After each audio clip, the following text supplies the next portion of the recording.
फिरौन डूब गया। मूसा अलैहिस्सलाम बनी इसराइल को लेकर आगे बढ़े।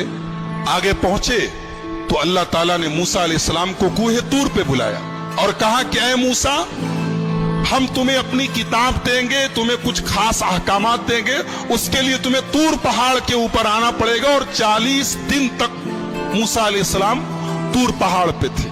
और आपको एक बात बता दूं मैं कि मूसा वो इकलौते नबी हैं जिनसे अल्लाह ने डायरेक्ट बात किया है। किसी फरिश्ते का बीच में वास्ता नहीं था, अल्लाह ने डायरेक्ट बात की है मूसा से।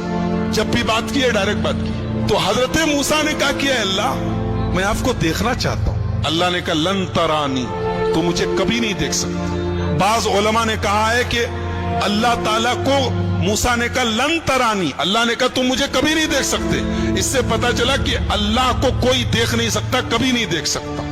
मगर ये बात गलत है। दुनिया की आंख से अल्लाह को कभी नहीं देखा जा सकता, लेकिन आखिरत में लोग अल्लाह का दीदार करेंगे। जन्नती जब जन्नत में जाएंगे तो अल्लाह ताला का दीदार करेंगे। ये कुरान से भी साबित है और हदीस से भी साबित है। तो दुनिया की आंख से कोई अल्लाह को नहीं देख सकता। हमारे नबी सल्लल्लाहु अलैहि वसल्लम भी जब मेराज पर गए तो सही बात यह है कि आपने अल्लाह को नहीं देखा, आपने अपने रब का दीदार नहीं किया, जैसा कि बुखारी की रिवायत थी। तो अल्लाह ने कहा कि मूसा एक काम करो, तुम इस पहाड़ को देखो, इस पहाड़ के ऊपर हम अपनी तजल्ली उतारते हैं, तुम इस पहाड़ को देखो। अगर ये पहाड़ अपनी जगह बरकरार रह गया तो तुम मुझे देख लोगे।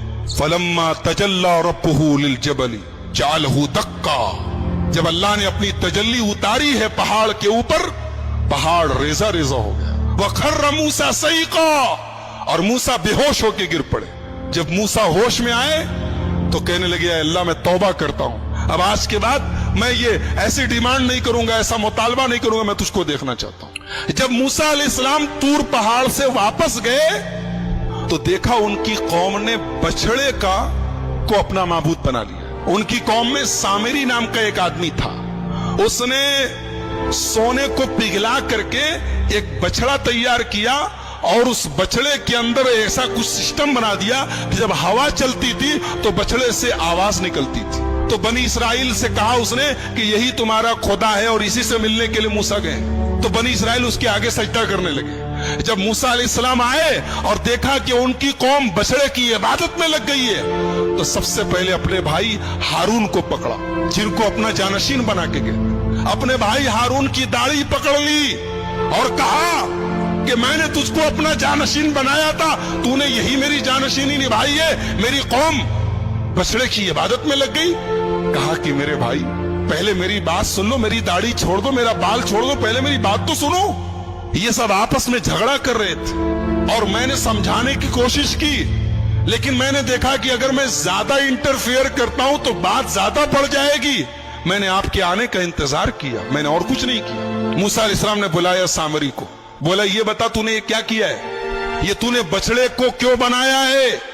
तो सामरी जवाब क्या देता है कि मैंने हजरत जिब्रील के घोड़े के नीचे से मिट्टी ले ली और उस मिट्टी को मिला करके मैंने ये सोने का बछड़ा बनाया है ताकि लोग इसकी इबादत करें। हजरत मूसा ने कहा सामरी से, सुन, आज के बाद तुझे अल्लाह ताला की तरफ से ये सजा मिलती है कि आज के बाद तुझे जिंदगी भर जो छुएगा वो बीमार हो जाएगा। तेरी ये सजा है, तूने बछड़े को माबूद बना के मेरी कौम को शिर्क में डाला।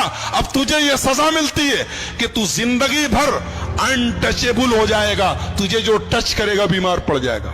अब सामरी का हाल ये हो गया कि जो उसे छूता था वो बीमार हो जाता था और वो खुद भी बीमार हो जाता था। लिहाजा जब कोई सामरी के पास से गुजरता था वो कहता ला में सांस, मुझको मत छुओ, मुझको टच मत करो। और उसके बाद हजरत मूसा ने कहा कि तेरा ये जो सोने का माबूद है ना, देख इसका मैं क्या अंजाम करता हूं। उसको आग में जला के हजरत मूसा अलैहिस्सलाम ने पानी में फेंकवा दिया।